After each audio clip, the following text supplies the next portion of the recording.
we are being segregated, divided into, different things like vernacular schools, Mara schools, Muslim schools, so many different. How are you going to have Malaysian unity? Hello, welcome back to part two of our third episode talking about our early education years in preschool and primary school. We basically recollected a lot of our nostalgic memories of those times and also the difficulties raising up us two naughty children. And we also talked about some fascination and obsession with our school system, our grades.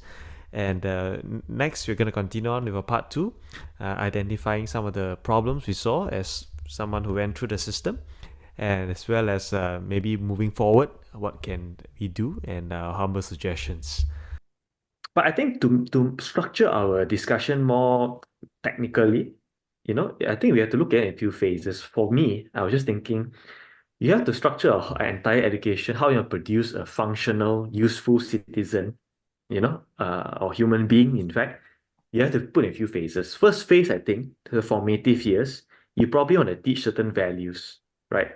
Values, what are important, filial piety, patriotism, and civic consciousness. That is early years. That's the phase one for me. Second phase is how do you acquire knowledge? How do you determine what is real knowledge, what is fake news? That's important because I see a recent documentary. That's what they're teaching their children using games and all in Scandinavia, in Finland. That's what they're teaching. I think that's a good point to determine, and the education has to evolve with time. Because now we are bombarded with so much information, it's relevant to know what is real news, how do I fact check, what is fake news. I think that's an important subject that they have to somehow devise and teach children in a young primary school phase. So second phase is how do you acquire knowledge?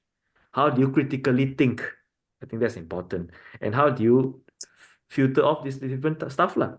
Then I think that there needs to be also a third phase where you want to streamline or you want to teach the basic knowledge. Like for example, linguistic skills. That can go on in the phase two as well. Linguistic skills, because that also comes with how you acquire knowledge and how you process knowledge. And scientific skills, maths, science, blah, blah, blah. Then only fourth one is the subject matter heavy stuff like biology, chemistry. And then you want to stream people after that, you can stream lah. But I think these are the few phases we need to consider when we want to devise the education system. I don't see that in the current education system that we went through. I don't know about the system now. It doesn't have these clear, distinct phases in the syllabus or curriculum or the way it's taught. That's my point of view. I think I think that's a very good point, and of course it's very ideal. But I think the primary challenge is also because what you were talking about was a very substantive change, what to change in the education system. But I think a huge challenge in Malaysia is how you change it, how fast can you change, what are and this one, I think, to be fair, we need to speak to people who are familiar with the education ministry. What does it take, what is the process for education syllables to change? How much autonomy do you give to each school to sort of have some room, flexibility to sort of run their own things, but you just stick to a certain more structural format, but then you can still run your own activities or change your syllabus a bit here and there. And then so I don't know. I really don't know. Like you said, in Scandinavian countries and all that, they've already very quickly adapt to changing trends in society, and then children nowadays are exposed to so much information. So fact checking and all that, it's important skill. But what does it take to change, to incorporate that to our education system? And then it has to go out nationwide. So I think there's a lot of administrative impediment that's there where you need to go through rounds and rounds. So I honestly don't know what does it take to change it. I'm interested to learn that, because I think it's easy for us to say, and then I'm sure we have everybody would have a lot of valuable inputs as to how it can be better, what kind of syllabus we should incorporate. But what is it? What's the practical challenges there? I'm sure bureaucratic challenges that's involved. Yeah, I agree. When I talk about Scandinavia and everything, I think that that's a very idealistic world, right? because they're so rich, they are so, all their, I think there's a totally different population. I totally get what you mean. The problem here is that I think they have such a homogeneous sort of more homogeneous Mm. population there, and they don't let politics sort of get in the way of things. They don't have that racial thing, They have a lot. We are very nuanced. It's a very contentious issue here because there's so many things at play. I think the biggest thing at play is the politics is getting involved. It is being politicized. We are being segregated, divided into, different things like vernacular schools, Mara schools, Muslim schools, so many different. How are you going to have Malaysian unity with that? But that being said, there's also the other issue, not only in terms of race and segregation, but there's also segregation in class. The Exactly. Sabah schools, the kids who have to walk 2 hours to school. I've Mm. seen their schools which are really, really bad shape. Mm. They can't even, you know, there's such a big difference, in the Klang Valley schools, Mm. SMK, USJ, Chongling High School in Penang. So different. So how do you have a national, I understand the difficulty, national-based system that's equal for everyone, yet takes into account all these factors? It's not Mm. ours to, it's not our field, it needs professionals to do it. Mm. But sometimes the bureaucracy and the politics are getting in the way of it. They need to find a way to remove all these barriers and give more autonomy to tailor to different needs, the different cultures, yet have a same team-based, outcome-based, similar outcome-based approach. But teachers have to have freedom to choose it. But the biggest problem now is also we're not paying teachers enough. We're paying teachers nonsense kind of pay. Doctors are nonsense pay. Teachers also nonsense pay. The two most important budget, although it's the highest budget in the the allocation of our budget. What's the outcome? Nothing. There's no increase in teachers' pay. So you're not getting, I'm not saying I have a lot of good teachers, but you're not attracting the best to go into education, right? You're not attracting I mean, sort of like with that kind of pay. Nobody's going to incentivize to be a better teacher, even if you get a job. There's job security, blah, blah, that kind of thing. No one's going to improve. There are very good teachers, like Teach for Malaysia initiative. All those are amazing people, brilliant people, but they're not the majority. Correct or not? Yeah. So, Mom, yeah, Yeah. I wanted to say. Worse still now that no pension scheme.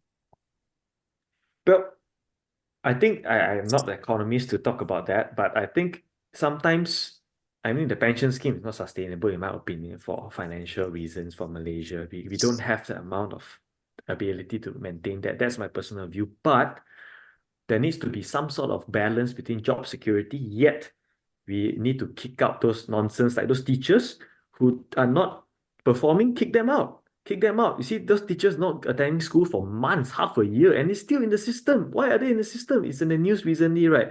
Then they compare it with another guy in Sabah, I think, who actually he faked his ID. He's a non-local. The Sabah has a lot of non-local, non-registered citizens who were born there, but maybe they didn't have their birth certs or anything. But he actually taught in school. He actually showed up to school and he tried to be a good teacher. But they're arresting him and putting him in prison, if I'm not mistaken, for that. You see, what are we sending out? What kind of message are we sending out? You know what I'm saying? Yeah. So that's a sad part lah. I don't know how they're gonna do it lah.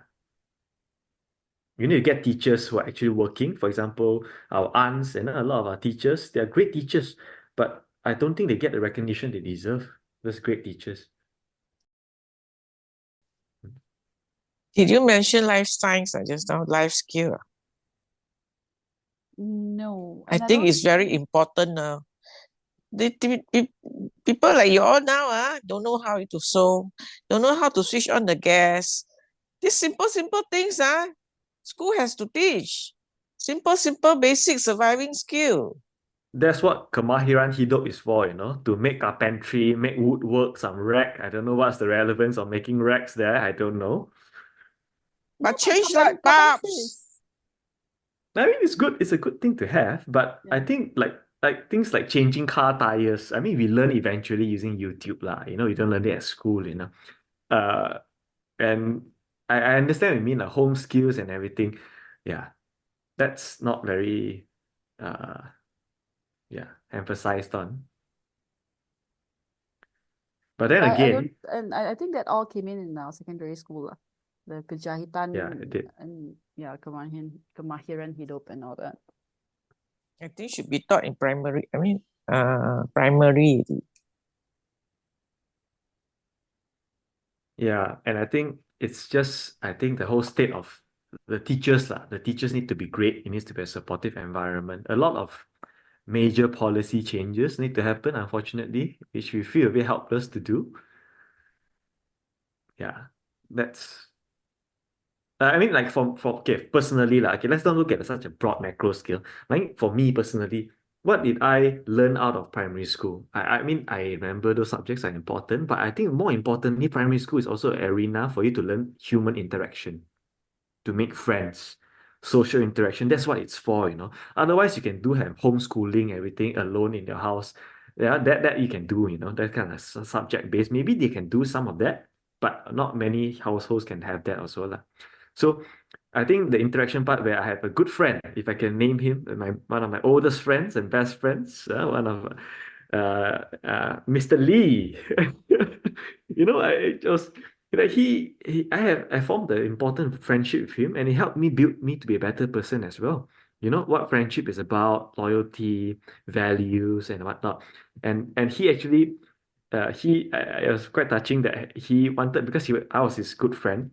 He could have progressed to a first class, but because I was too naughty, I didn't study properly, I had to stay back in second class. He actually chose to not go to the first class, to stay back to the second class, so that here he could be with his friends like me and all. And those are the things that I find very enriching and warm about my primary school. The friends I make who are lifelong, and social interaction.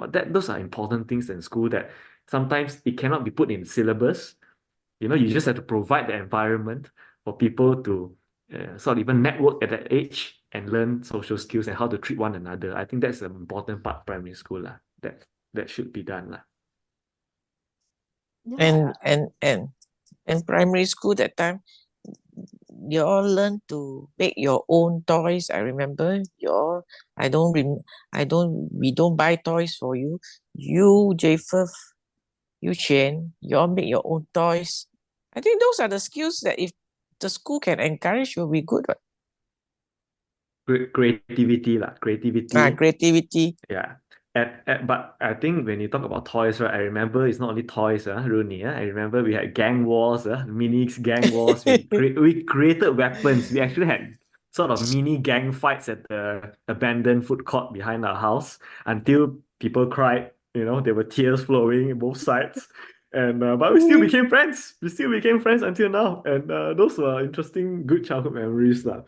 Yeah, and I think Yeah. the other part of a huge part of our childhood outside of school was the community that we were living in. We were living in a taman, and then people actually go out. Our parents allow us to go out and play without much supervision from them, and we can freely play with the other kids who probably some of them go to the same school, some don't. But I think that's when a lot of social skills are acquired as well.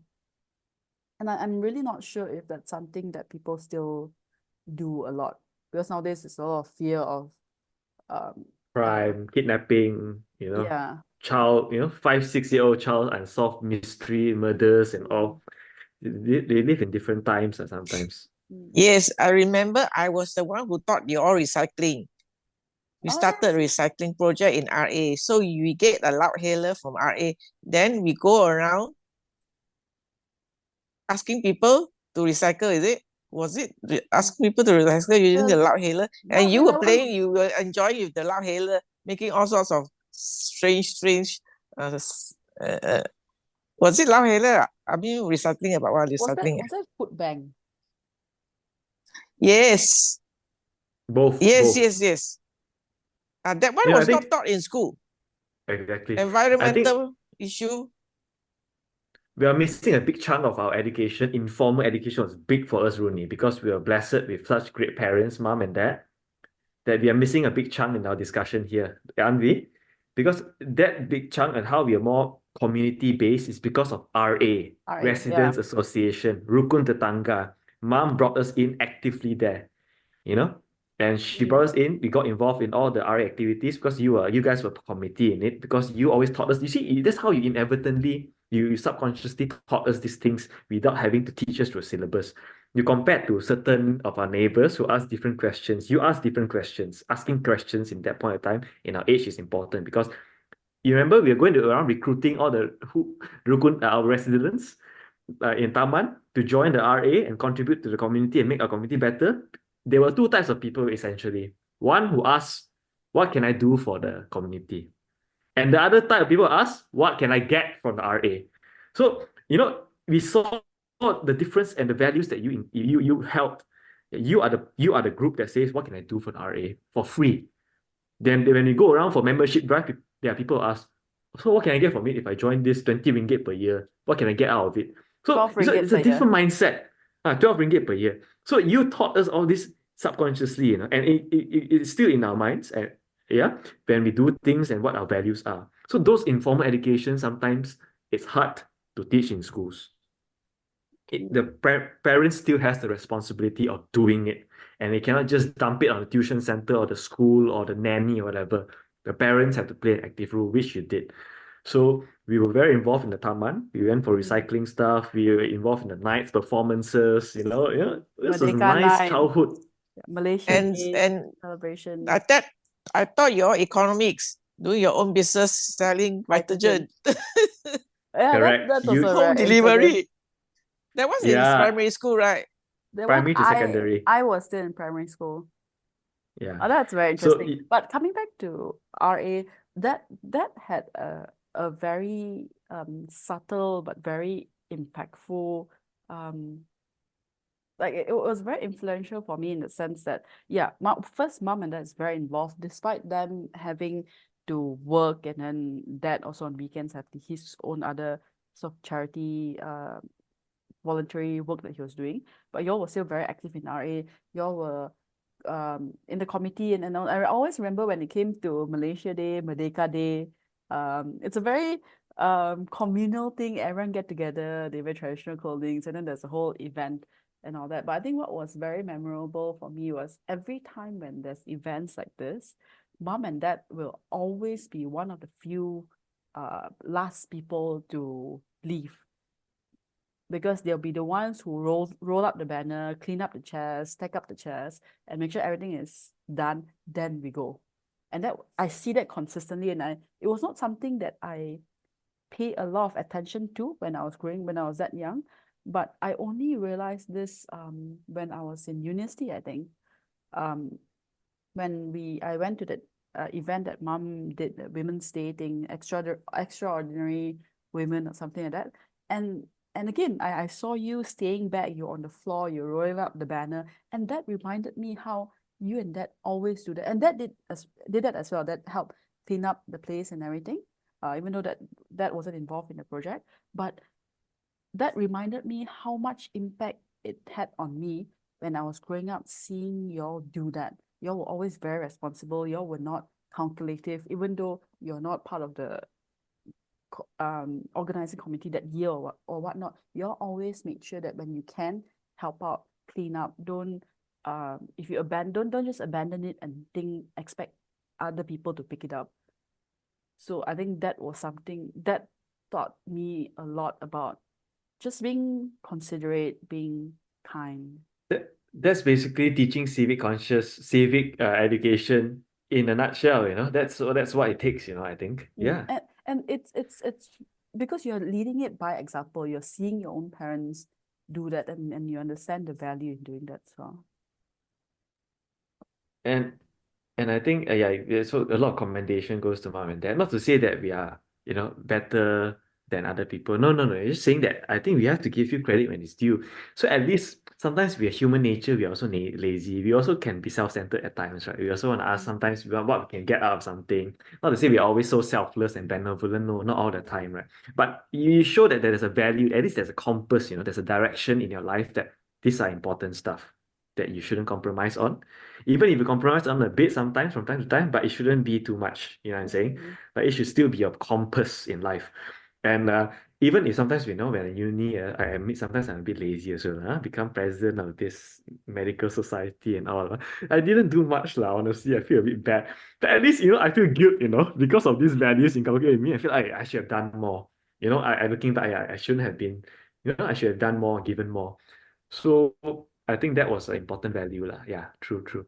And it's also value. Sorry, I'm not rambling a lot on this, but I just want to say it's also that value in, for me, it's doing the unglamorous things that people don't see, if that makes sense. It was I saw mom and dad quietly doing that without telling us, hey, we are doing this because of this, or it's important to do this, or I don't think mom and dad actually sat down and told us that we did this because of what. We just saw them doing it selflessly and without not expecting any recognition. And everyone has left by that time. So you're just doing all those unglamorous work and not expecting anything in return. So Yeah, yeah, that instead just of in a chapter and exam tell you need to do this, So it makes whole world of difference lah. Personally, going through this kind of education system that you and that inadvertently designed for us that we had to go through. So can that be taught in school? Cannot. So I think it can Because be taught, but not all children are as fortunate as you that we can have the time to do all this. A lot of parents, they have to do, they're hawkers or what, they are working all the time. They correct, don't have time for the children. correct, So correct. how? I think we sometimes we tend to speak from quite a privileged point of vantage point, don't you think? We are quite a privileged family, middle class family. We're not extremely rich, but we're middle class. We're comfortable. We have the time to do that. And you correctly pointed out, not many parents have the time to do that with their parents, with their children. So that's the challenge, right? And how do you get that about? But I think coming out from this involvement of community thing, right? Sometimes it doesn't need to have the parents involved. So I think somehow, if any of the government people ever listens to this, is that we need to get the community level. We need to also involve the community in our education. It has to have the involvement of community, rukun tetangga, resident association. That's where education starts in moral and civic consciousness. Don't put it in the school, put it somewhere out there. I'm sure they've thought of it, but I don't know. They probably have difficulty implementing it. Yeah. Or to join an informal education group like ASET, which is free of charge. That's And they are doing another a great job. They are doing a amazing. great job by teaching a lot of values also. By That- which a that- lot that of is why parents still very still is not very, because you all have to go on the streets and do all sorts of things. A lot of parents still very reluctant to send their children for this kind of informal education. So I spoke to Yopin. I want to invite her on this our podcast, maybe the next few episodes as well, because this part of informal education, which we are exposed to mostly in our secondary school years, this is important, the next step of it, right?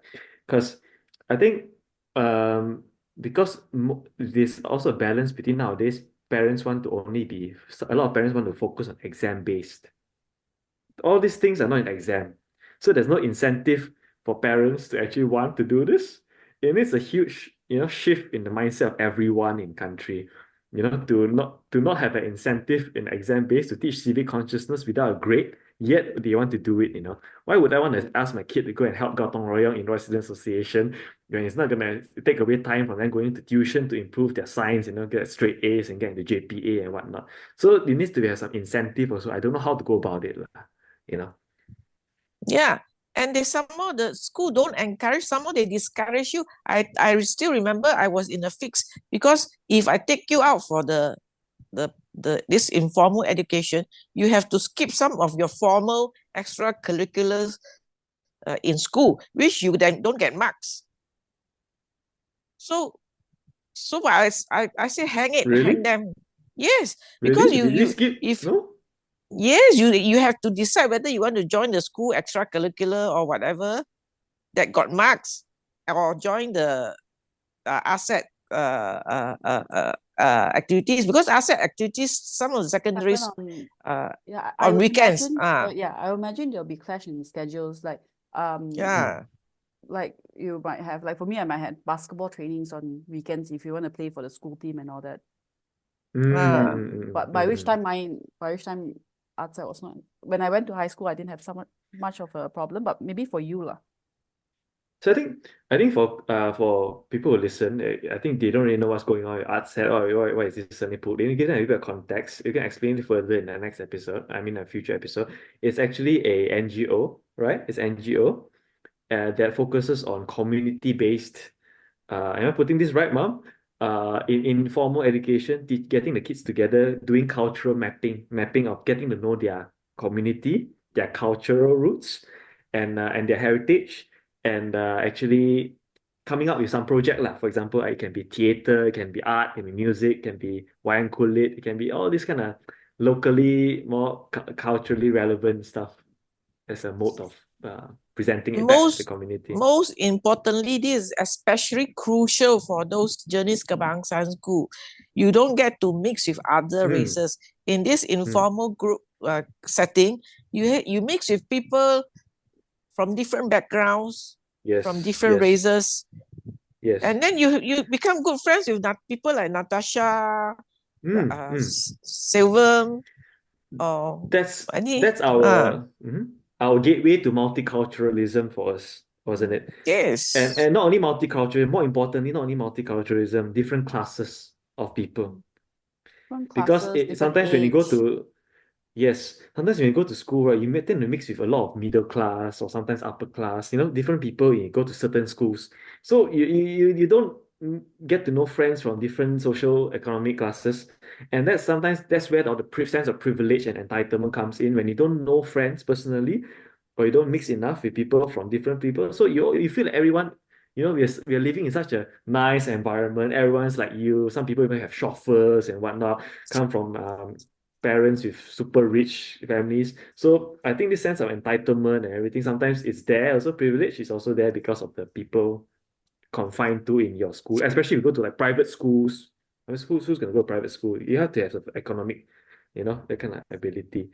it But I is think, it's not only for mhm, you all, it's an eye opener for me, because like you mm, say, we work in factories, so there's certain like income level group of people. But when I work with the kids were from Sungai Pidang flats, PPP flats, and their backgrounds are so different, so that, oh, their parents are facing this kind of problem, really an eye opener for myself, not only for you all. eh, it's a humbling experience, lah. I'll put it as it's a humbling experience. You need to teach kids how to be humble. That's another important part. Because I Mm. think if you seeing what happening in sometimes in the arena and in the media and whatnot, and what the ground what we get from the media, at least what they portray, is that I think a lot of people have sense of entitlement. They are not we sometimes lose that side of it as well. So it's good to ground ourselves sometimes, as not everyone is born into a family as privileged as in ours, or other people even more privileged, whatnot. So I think that needs to be educated as well, lah. So it comes from all these programs. Yes, how to incorporate informal education into a formal education setting. This is going to be very sensitive topic, but I really feel, right, the biggest problem also, right, is not only the politics I mentioned, but also that people go to different schools. I think that's a big problem, based on religion, based on race, based on all this. I think it's a big problem. Vernacular schools, be it Mara, be it what. I don't know how they're going to solve this without touching the political thing, but they have to, like, that's the biggest stumbling block to me.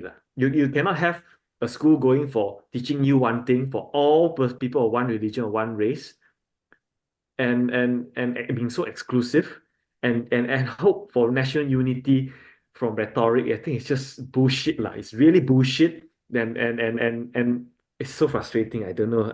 It's one of the reasons why I don't know, lah. I don't know what to say. Speechless. Sorry. I better stop talking before I talk further on this stuff. No, but does that mean that you're also opposed to like the SNJ jenis kebangsaan vernacular schools as well?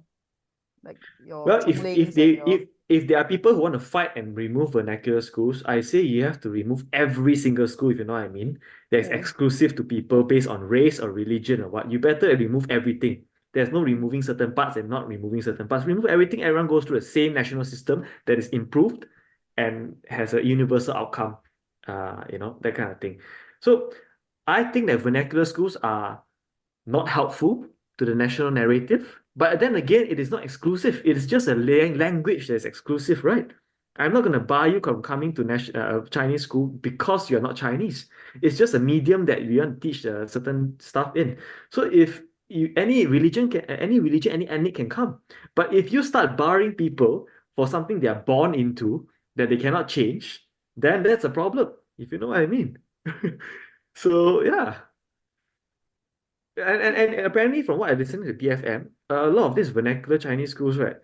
Um, they are getting even more than some schools getting 40-50% non-Chinese Yes, now, in a lot Sabah, of school. Sarawak, and even in Klang Valley. So you see a change there. So yeah, maybe they should get rid of vernacular schools and teach Chinese to a lot of schools. It's fine. Tamil or whatever, if people can cope. As if the government cannot see this. Why are Of course they people can see this lah. non-Chinese are going to Chinese school? Why? The government should ask themselves, the education ministry should ask themselves. Yeah, obviously they know. Everybody knows. It's just that yeah lah, it's sensitive to talk about lah. Everyone keep quiet lah. Like that lah. Who's gonna dare change it? Like no one has a political view to change it. You're gonna lose the next election probably lah. That's it lah. I mean that we don't want to talk too much about because I feel like we cannot do anything, right? We can only vote, right? So we feel helpless, right? But these are the points that we see as citizens, and I feel like we can have offer opinions on how we see as someone who went through the system. Just FYI, we have about less than 4 minutes Yeah. left on this. So, want to wrap up on primary school?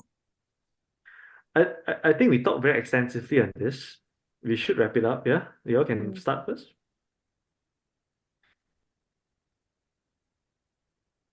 Would you want to summarize? Anyone want to summarize? I I think okay, I'll start first.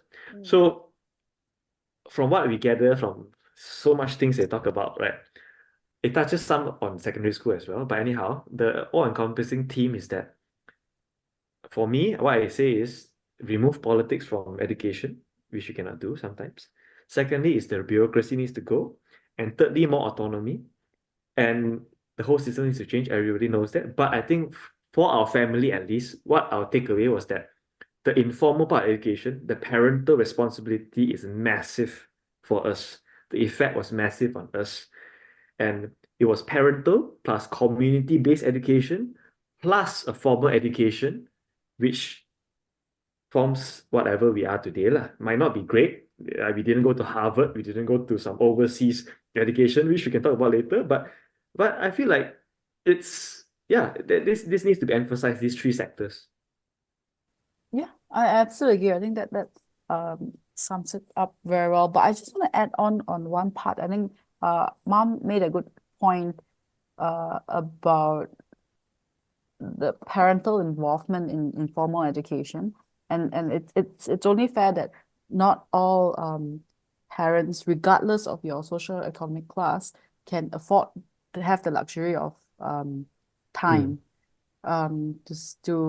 to invest in parenting to the extent that mom and dad did. But I think I guess the point I'm trying to make, and especially because when I went to Pote in secondary school, my group of friends came from very varying socio-economic backgrounds. Some of them come from well-to-do families. Some were hawkers some of them, their parents were hawkers at Supertanker next to our school and all that. But I think in every sort of scenario that there's room to display kindness, and I'm sure a lot of them do, regardless of the background. When they do that, then that's when the child receives that informal education. So I just want to add that in. Oh yeah, I want to add one thing.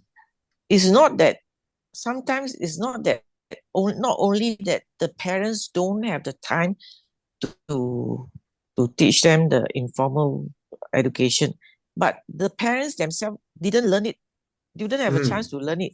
For myself, I didn't learn all this informal education from my parents. My parents never taught me anything about informal education. So I mean, not that, and not I think it's just that I at least I'm lucky that I can search on I mean we watch TV, we read, we have the opportunity to do that, and we are willing to do that. But a lot of parents, they themselves don't know where to get the knowledge to teach their children. That's true. That's what I wanted to ask you actually. But yeah, I bring it up. So you learned it from the TV and the media, is it, on your own? Because your parents didn't teach you that. I mean, that aspect of parenting. No, I'm sure that is I think I'm very sure that Akong Ama also didn't teach Daddy about informal education. So it's like 一代不如一代 lor. If 一代 can pass down to generation, just like Japan, Japan, they really pass down all the civic consciousness generation down to generation. So they can keep it for so long. Even in wars also, they can give their turn for food. I mean, not war. The nuclear thing happened in Japan. One. They themselves are so hungry, but they can even give their cue to somebody else. I mean, that is like the football, Japan, where the World Cup, some which country I forgot. The Japanese stay back and Qatar, clear the yeah. football stadium. But of course, How Japan to also teach not. that? I think, well, This yeah, this has been generations of teaching. It's not like what one generation, two generation. but also Japan also has a lot of issues itself, lah. Depression, all those suicide rates, all those that is also not seen. Yeah, but But we are talking about civic consciousness. I'm sure Japanese, not only the rich or the educated people are civic conscious. They are across it's a the board, right? nation, correct. So I think maybe I don't know. I'm sure they already know this, but when they design a syllabus, a whole new education system, I think be kind is one of the main theme. That's what you're saying, Rooney, right? How to be kind. That's it. If you can base it, everything you design a syllabus on how to be kind, even in linguistic, science, maths. Is there a way you can teach how to be kind to others and how to think on in the other people's shoes? I think if you can do these two things, right, it can cover actually most of the themes that you're going to teach to people actually. But how to do that, right? That's the question. But I think and yeah, and I think you summarized it very well just now. What formed our education, the informal education values, and then the formal education that we got from school. But if with regards to improvements to formal education, yeah, I can't emphasize enough on the challenges that arises from bureaucracy. I think we really do need to understand, because it's, again, easy for us to say, but when you are running an education ministry, or you're trying to improve the entire nation's education system, I'm sure there are a lot of challenges, administrative bureaucracy challenges that we may not be familiar with. But of course, I think in every level, everyone just need to really apply their mind to it as to what's practical. And then if you remove politics out of it, I'm sure, of course, it's way too idealistic, but I think if you remove the politics out of the equation, a lot of things obviously can move a lot smoother. And I think we have the resources, we have the human resources for it. don't even capable and kind, and don't even get started on the brain drain, right? So, but anyhow, but yeah. If I can suggest to the education ministry, you just take a small, maybe rural school, you put all the Teach for Malaysia teachers there, 100% Teach for Malaysia teachers. Let's see what happens. So make a trial or model and see what's the outcome. You need a political will to carry it through for 10 years or 20 years to see the fruit. Why do you say that? Why purely Teach for Malaysia teachers? Okay, one thing, you depends on how you want to how to evaluate the students. What are the thing that to evaluate the students' outcome results from the Teach for Malaysia teachers? Because Teach for Malaysia teachers approach is totally different from the formal school. They don't have so much baggages on their shoulder. So the way they teach also different. So let's see what's the outcome of the students from teachers from a different approach. So first, you need to design how to measure the outcome, how Yes, to have yes, a yes. standardized Evaluate this. measure of outcome. Then only can compare what works and what doesn't work. So I don't know. I don't know how they measure it. We don't know. We're not experts in this, right? Definitely not only on results, academic results. Yeah. So they should start from there, like Academic you're saying. results can be academic results can be one of the evaluation factor. So if you were the okay, let's say we put politics aside, I give you the post of education minister now. Tomorrow I give it to you. You have it for like 10 years. No one's gonna kacau you. No one's gonna go protest. No one's gonna threaten you with murder threats because you abolish certain stuff. What are you going to do? That's my question for primary school and preschool to you. Oh, preschool, I don't know yet. But for primary school, I just want to choose one small rural school. I put all the Teach for Malaysia teachers there. Then I evaluate. Maybe like Bhutan, we can evaluate how how how overall rounded. How to say? Overall, or how Well-rounded. happy the children are with Well-rounded. education. How well-rounded is how well-rounded they are, how they like how do they perceive education, do they like to be continued education this way or not? So if I may rephrase it lah, maybe you want a system, but you need a group of you're using Teach for Malaysia because they're dedicated, they're voluntary, they join it because of not because of money, because they want to make a change.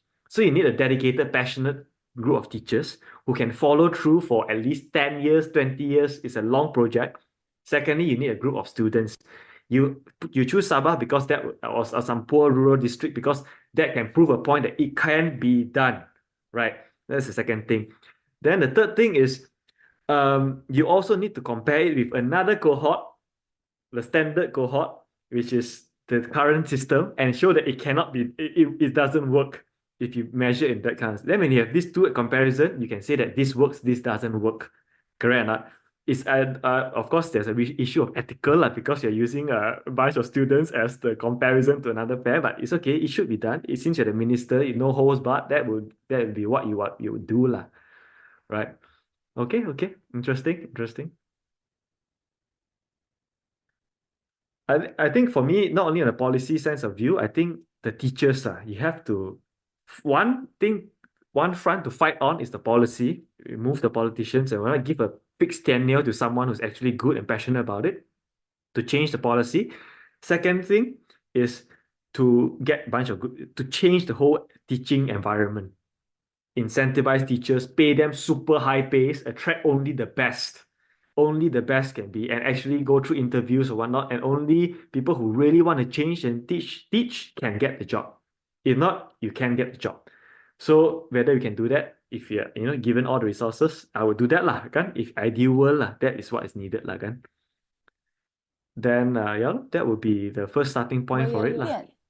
you're looking at recruiting teachers in that way for the entire nation. So what sort of, how do you do that? Of course, if No, you're the no, one that's why we start a small model first. We see it works or not. Then if it works, then the Teach for Malaysia program can be expanded, right?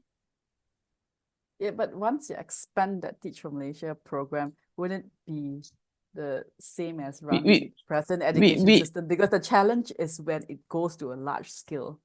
We How cannot do you think do so far quality already. control? We have to take one step at a time. If we don't start somewhere, how are we going to improve? That's the problem with our system now, because we think too far. Oh, this one, then we get obstacles, and we start to pull back already. So for once, we just go all out. We don't care. We just do and see what's the results. That's the attitude I want from our government. Instead of worrying, oh, after this complaint, that ministry complaint, the parents complain, then nobody will want to do anything. No, I'm not concerned about that. Not concerned about what whatever ministry or parents are going to complain at. My concern is I think a lot of the problems lies, a lot of the problems that we identified in this discussion, it also lies in the fact that everything needs to run in a large scale across the nation, where there are so many different there's so many different types of it's so diverse, and there's different types of sorry,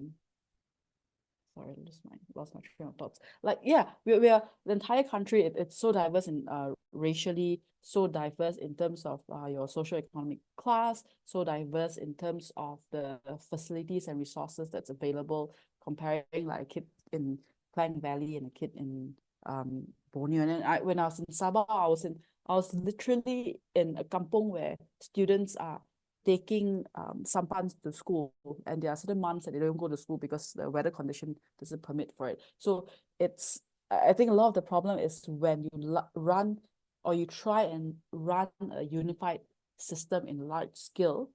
That's where it is, but how much do you give autonomy, or how do you decide as to how much autonomy is given to regionally, to the state education officers, or each region or each school? How much autonomy do you allocate to them? I think, yeah, those are like systemic challenges, which is part of the source of a lot of problems that we're talking about. I know we talk a lot about the what we can do, how mom and did it differently, everything. But I guess, can you imagine trying to ask a Sabah in the rural district parent to do what mom did with us? Obviously, it's impossible, right? They can't even, there's a lot of challenges for them. They are not educated as well educated as mom and dad are. So I understand what you're saying, Rooney. It's difficult. And because to implement a system that's uniform for such a huge range of people, it sounds crazy, lah, right? It's daunting. But I agree with mom also on optimism side that it has to be started. If it cannot be implemented as successfully in Sabah, we have to try. And if it starts to work, at least the Klang Valley, now even in the Klang Valley, all the city, the urban big cities, people are no longer sending their kids to the, national schools. So we have to address that problem first, and try to devise another, maybe a tailored approach to those district rural extremes, you know. Yeah, and maybe that has to be done, a different tailored for different community kind of education system. Maybe we have to start thinking about that. Maybe not a national one, but a national team curriculum based one. But yeah, this is where I think privileges like special rights, this is where it comes in.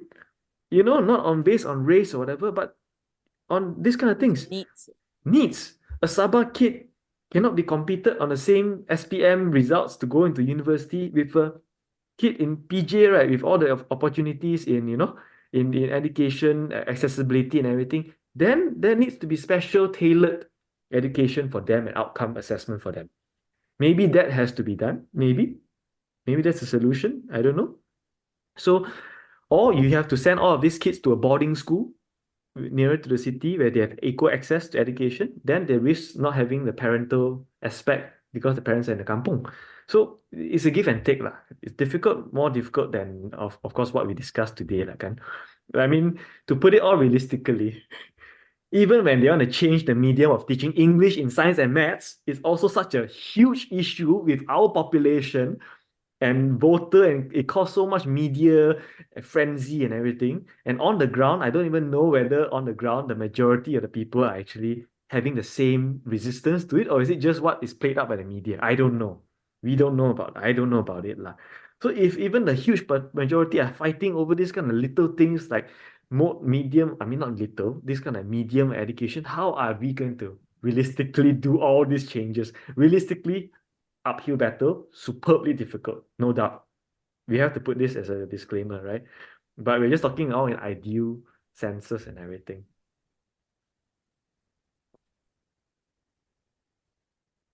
Since you say the middle and upper class parents can afford to send them to, they have the means and resources to solve their problems, why don't we just focus on the poorer families, how to better their education? help them. Good point, Mom, because a lot of the middle class and the rich people, they're sending their kids to private schools and all that. Maybe not to say abandon the other who sent to national school. You're trying to say that maybe you should start targeting on the poor, given the limited resources, on whether maybe. No, Okay, interesting. but then that Not then equitable. goes, huh? Then there's no justice.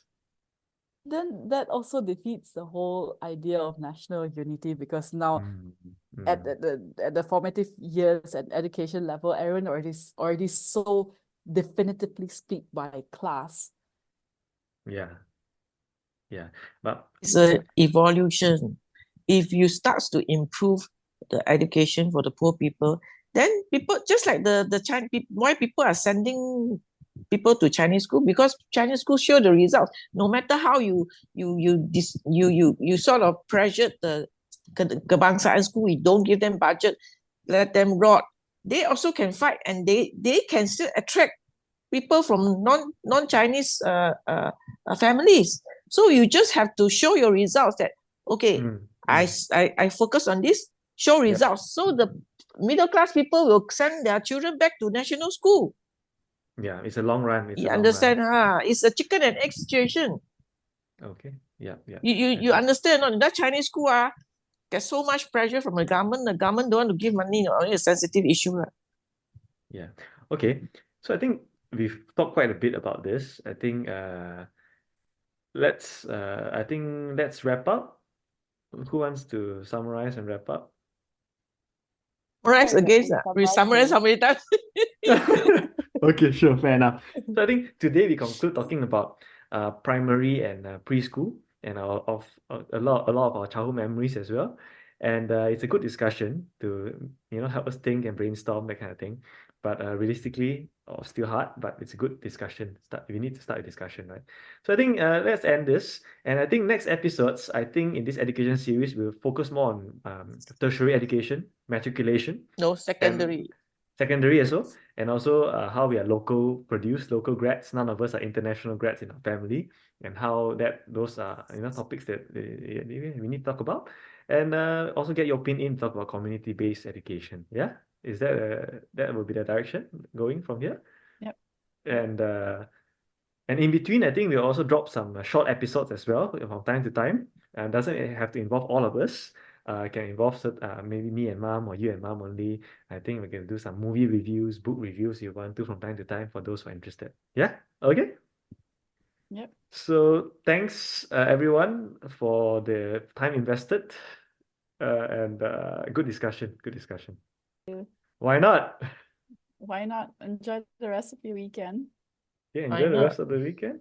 Okay. And thanks, Mom and Dad, for the wonderful years of our formative years.